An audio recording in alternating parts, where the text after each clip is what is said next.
கிராம மிஷன் இயக்கத்தின் மூலமாக உங்களை சந்திக்கிறதுல எனக்கு ரொம்ப சந்தோஷம். இப்பயும் இந்த தங்கையின் கேள்வி நிகழ்ச்சியில நம்ம கூட பேசுறதுக்காக எமனக்கா வந்திருக்காங்க. ஹலோ அக்கா. Hi breeze. அக்கா, இந்த யங் ஸ்டேஜில் எல்லாருக்குமே அவங்களோட லைஃப் பார்ட்னரை பற்றி ரொம்ப பெரிய ஒரு கனவோ ஆசைகளோடு இருப்பாங்க. இப்படி வேணும், எனக்கு இவ்வளோ சேலரி அவங்க வாங்கணும், இந்த இடத்துல ஒர்க் பண்ணணும் அப்படின்னு சொல்லிட்டு.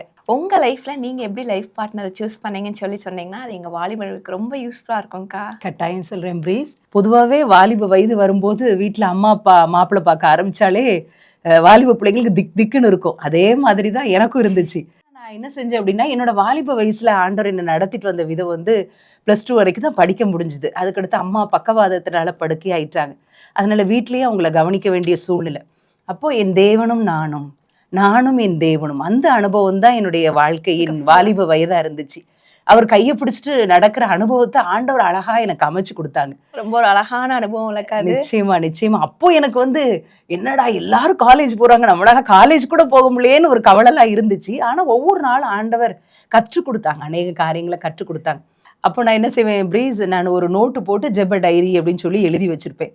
அப்போ அந்த டைரியோட கடைசி பக்கத்தில் யாரும் படிச்சிடக்கூடாதுங்கிறதுக்காக பின் பக்கத்தில் எப்படி ஆண்டவர் எனக்கு வாழ்க்கை துணையை மாப்பிள்ளையை தரணும் அப்படின்னு சொல்லி எழுதி வச்சிருப்பேன். சில இதெல்லாம் ஷார்ட் ஹேண்டில் எழுதியிருப்பேன். ஏன்னா நான் சுருக்கெழுத்து படித்தேன், ஷார்ட் ஹேண்ட் படித்தேன். யாருக்கும் படித்தா புரியக்கூடாது அப்படின்னு சொல்லி ஷார்ட் ஹேண்டில் எழுதி வச்சிருவோம். ஒரு 10 பாயிண்ட்ஸ் எழுதி வச்சிருந்தேன். கொஞ்சம் பார்ட் டைமாக ஊழியம் செய்யணும், ஏன்னா வரப்போகிற லைஃப் பார்ட்னர் பற்றியான உங்களுக்கான என்னுடைய ஆசைகள் வந்து ஒரு 10 அப்படின்னு சொல்லி எழுதி, நல்ல ஹைட்டாக இருக்கணும் ஏசப்பா அப்படின்னு எழுதி வச்சிருந்தேன். அமைதியாக இருக்கணும் அதை எழுதியிருந்தேன். அப்புறம் வந்து நான் முழு நேரத்து ஊழியத்துக்குலாம் அப்போ எனக்கு பயங்கர டெடிகேஷன் இல்லை. அப்போ பகுதி நேரமாக நாங்கள் ஊழியம் செய்கிற ஒரு மாப்பிள்ளையை எனக்கு வேணும் இப்படி நான் எழுதி வச்சு அதை வந்து டெய்லி அந்த 10 பாயிண்ட்டுக்காகவும் நான் ஜோம் பண்ணிடுவேன் ப்ரீஸ். இப்படி தான் நாட்கள் போயிட்டே இருந்துச்சு. ஆனால் திடீர்னு என் வாழ்க்கையில் ஒரு பெரிய புயல்னு தான் சொல்லணும். என்னோட அப்பா வந்து திடீர்னு ஹார்ட் அட்டாக்ல இறந்துட்டாங்க. இறந்ததுக்கு அப்புறம் என்னுடைய எதிர்காலத்துக்காக ஜெபிக்கிற ஜெபமே மாறிச்சு. எப்படி மாறிச்சு அப்படின்னு சொன்னால், ஆண்டவர்கிட்ட கேட்டேன், ஏசப்பா நான் வந்து என்னுடைய திருமண வாழ்க்கை, என்னுடைய ஃப்யூச்சருக்கு நான் 100% உங்களை நம்பலை நினைக்கிறேன் ஏசப்பா. 50% எங்கள் அப்பா எனக்கு நல்ல மாப்பிள்ளையை பார்த்துருவாங்க. 50% தான் நான் உங்களை நம்பியிருக்கேன். இன்னைக்கு அப்பா இல்லை, பக்கவாதத்தில் பாதிக்கப்பட்ட அம்மா. இன்னைக்கு 100க்கு 100% உங்களையே நான் நம்புகிறேன் அப்படின்னு சொல்லி ஆண்டவருடைய கருத்தில் 100% கொடுத்தேன்.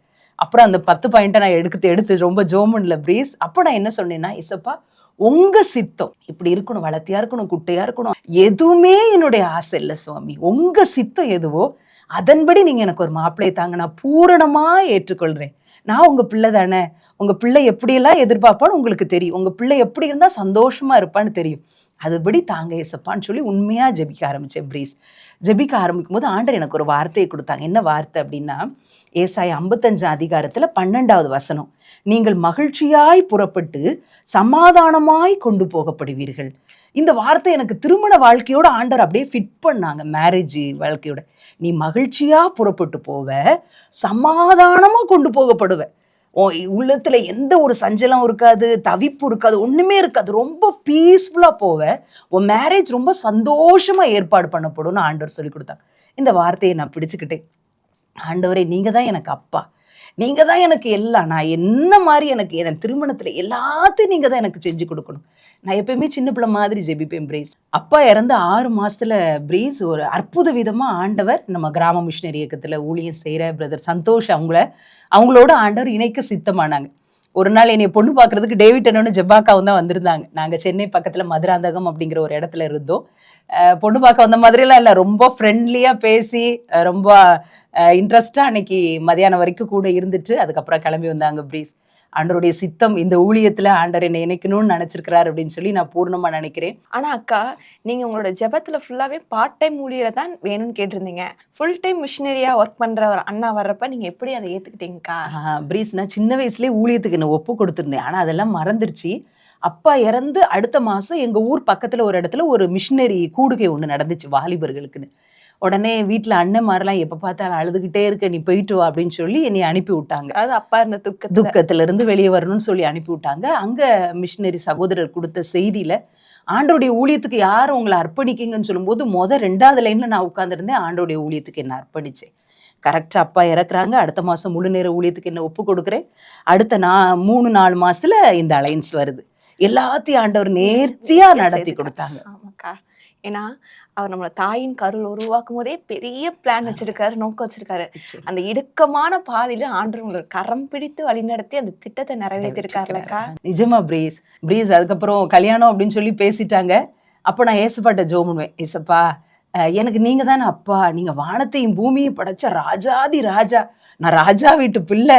ஏஞ்சல்ஸ் எல்லாம் என்ன சொல்லி இருக்குது, அவங்கள பணிவிடை ஆவிகள்னு தானே சொல்லப்பட்டிருக்குது. என் கல்யாணத்தன்னைக்கு உங்க பரலோகத்துல இருக்கிற ஏஞ்சல்ஸ் எல்லாம் கல்யாண மண்டபத்துக்கு அனுப்பி விடுறேங்க ஏசப்பா, அவங்கதான் எனக்கு தொண்டை, நீங்க தான் எனக்கு முன்னாடி நின்று எல்லாத்தையும் செய்யணும் அப்படின்னு சொல்லி சின்ன பிள்ளைய போல ஜோமுனே பிரீஸ். ஆனா நடந்தது உண்மையாவே அப்படி நடந்துச்சு. எப்படின்னா, அப்பா சமீபத்துல இறந்ததுனால அப்பா கூட பிறந்தவங்க, அம்மா கூட பிறந்தவங்க, முழு குடும்பமே முந்தின நாள் நாங்க என்ன செய்யணும், எங்க பிள்ளைக்கு நாங்க என்ன செய்யணும்னு ஒவ்வொருத்தரும் ஒவ்வொரு பொறுப்பை எடுத்துக்கிட்டாங்க.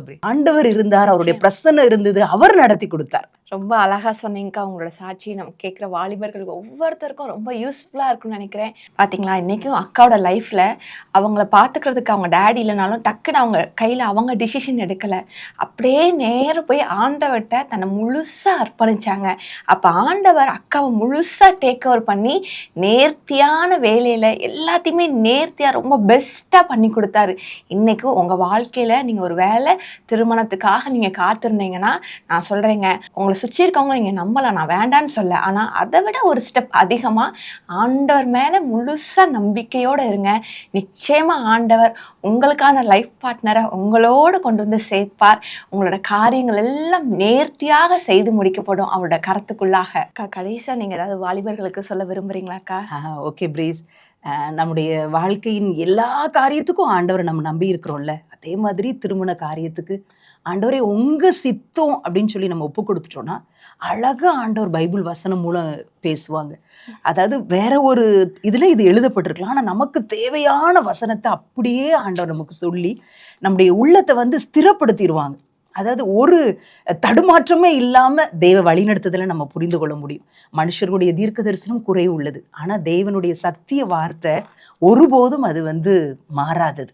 அவருடைய வசனத்துக்கு காத்துருங்க. அவங்களுடைய திருமண வாழ்க்கையில ஆண்டவரே நீர் என்னோடு பேசுங்க, உங்க சித்தத்துக்கு நான் காத்திருக்கிறேன்னு சொல்லி அவருடைய சித்தத்தின்படி செய்யும் போது உண்மையா சொல்றேன், உங்களுடைய திருமண வாழ்க்கை ஆசீர்வாதமா இருக்கும். அதற்கு பின்னாக இருக்கிற உங்களுடைய வாழ்க்கையின் ஒவ்வொரு நாளும் மற்றவங்களுக்கு தேவன் உங்களை ஆசீர்வாதமா வைப்பாங்க.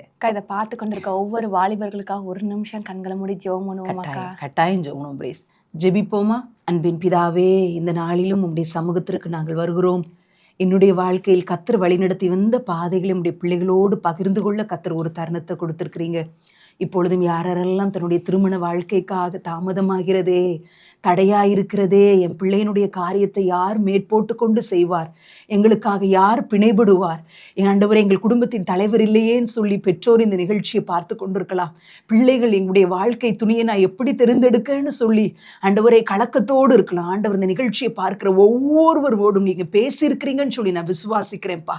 கர்த்தருடைய வழிநடத்துதல் கூடவே இருக்கட்டும்னு சொல்லி ஜெபிக்கிறேன். ஆண்டவரே, ஆதாமுக்கு ஒரு ஏற்ற துணையை உருவாக்கும் போது ஆண்டவரே சாய்ஸஸ் எல்லாம் ஆதாம்கிட்ட நீங்க கேட்கலப்பா, உங்க மன விருப்பத்தின்படி நீங்க செய்தது போல உம்முடைய பிள்ளைகள், உண்மையே நம்பி இருக்கிற பிள்ளைகளுக்கு, தன்னுடைய வாழ்க்கையை உம்முடைய கரத்துல கொடுத்திருக்கிற பிள்ளைகளுக்கு நீரே ஏற்ற துணையவர்களுக்கு கொடுத்தவர்கள் வீட்டை ஆசீர்வதிப்பீராக. ஆண்டவரே, ஊழியக்காரர்களாக நாங்கள் இணைந்து பார்க்கிற ஒவ்வொருவரை வாழ்த்துகிறோம், ஆசீர்வதிக்கிறோம். என் சகோதரியே, நீ கோடா கோடியாய் பெருகுவாயாக என்று சொல்லி மனதார வாழ்த்தி ஆசீர்வதிக்கிறோம்.